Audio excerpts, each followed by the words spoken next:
Dalam nama Bapa dan Putra dan Roh Kudus. Amin. Saudara-saudari, rekan-rekan terkasih, Shalom. Shalom. Tanggal 27 November memilih nomor 1, 2. Pilih nomor berapa ya? Rahasia ya. Namanya juga rahasia ya. Baik. Ada 5 gadis bodoh dan 5 gadis bijaksana. Ini kita termasuk gadis bodoh atau gadis bijaksana nih? Yang bapak-bapak mau jadi bapak bodoh atau bapak bijaksana? Ya. Ada 5 gadis bodoh, ada 5 bapak bodoh, ada 5 bapak bijaksana. Kelihatan sih di sini bijaksana semua ya. Dari cara duduknya sih kelihatan bijaksana semua. Dari cara duduknya doang sudah bijaksana, belum pikirannya. Baik, saudara-saudari, ini 5 gadis bodoh. Ini mereka berteman semua sebenarnya 10 gadis ini. Sama-sama mereka kerja di Intel lain dan beberapa. 10 gadis datang. Mereka mau hadiri perkawinan, katanya ada sebagian besar hadir perkawinan hari ini ya. Perkawinan. Masing-masing bawa pelita, tapi yang 5 itu bawa pelita, tapi juga dia bawa persediaan minyak. Ya. Karena dia berpikir jauh ke depan. Jangan-jangan sebentar kita pengantin lama datang, terus kemudian pelita kita banyak, barang minyak habis gimana? Jadi dia orang siapkan pelita. Jadi 5 gadis bijaksana ini, mereka itu seperti orang yang bersedia payung sebelum hujan. Sementara gadis bodoh ini, mereka bawa pelita aja, nggak bawa minyak, nggak bawa persediakan. Mereka pokoknya pikirnya minimalis saja. Yang penting menyala cukup. Ya. Ternyata benar pengantin ini lama datangnya, akhirnya mereka ketiduran semua. Ya, ketiduran, tiba-tiba tengah malam jam 3, bangun, pengantin sudah datang, sudah dekat ini. Bangun semua, beres-beres. Ya, yang 5 itu mulai goyang sedikit, sungguh pelitanya mulai mati karena minyak tinggal sedikit. Mereka bilang, minta dong, kamu punya kan masih banyak, kamu kan bawa, nggak mau. Nanti kalau saya kasih kamu, nanti kita semua mati di sini. Kami punya mati, kamu juga mati. Kita akhirnya nggak bisa masuk semua. Dan saudara-saudari, pesannya sederhana untuk kita. Kita jangan jadi orang-orang yang bodoh.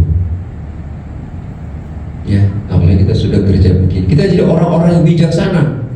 Orang-orang bijaksana itu adalah orang yang berpikir jauh ke depan tentang masa depan dan hidupnya.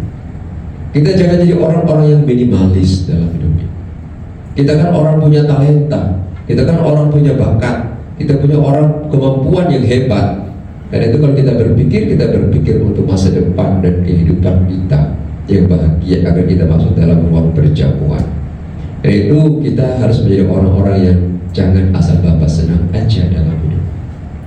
Jadilah orang-orang yang siap sedia mempersiapkan segala sesuatu untuk kehidupan kita di hari depan. Nah, saudara-saudari, agar kita tidak termasuk dalam orang-orang yang bodoh itu, tetapi kita orang-orang yang pandai dan bijaksana, maka marilah kita gunakan potensi-potensi dalam diri kita, kemampuan-kemampuan dalam diri kita yang Tuhan berikan kepada kita, untuk kita jadikan sebagai bekal kita di hari depan.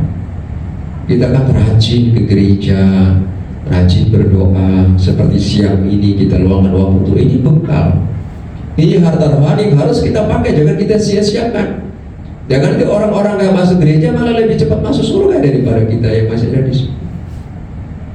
Dan itu sekali lagi 5 gadis bodoh dan 5 gadis bijaksana ini mengingatkan kita semua, kita orang-orang yang bijaksana semua.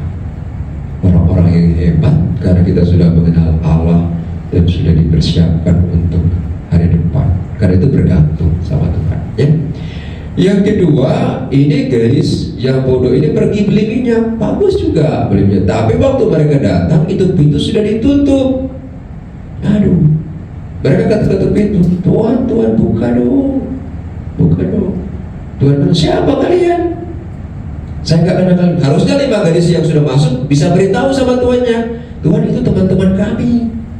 Tadi mereka beli, tapi 5 gadis biasa itu sudah nggak beritahu, karena mereka sudah duduk di perjamuan.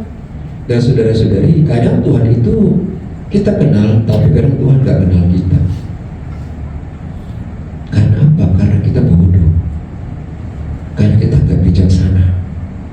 Jadi saudara-saudari, kedekatan dengan Tuhan itu membuat kita semakin hari semakin dekat dan dikenal oleh Tuhan. Yaitu sekali lagi kesempatan-kesempatan seperti ini kita jadikan sebagai kesempatan kita berjumpa dengan Tuhan, kita semakin mengenal Tuhan, Tuhan semakin mengenal kita. Dalam keadaan apapun juga ketika pintu perjamuan dibuka, kita disiapkan, dipersilakan masuk, karena Tuhan mengenal kita dengan baik, karena perbuatan-perbuatan kita baik di hadapan Tuhan. Ini yang penting kita renungkan dalam hidupnya.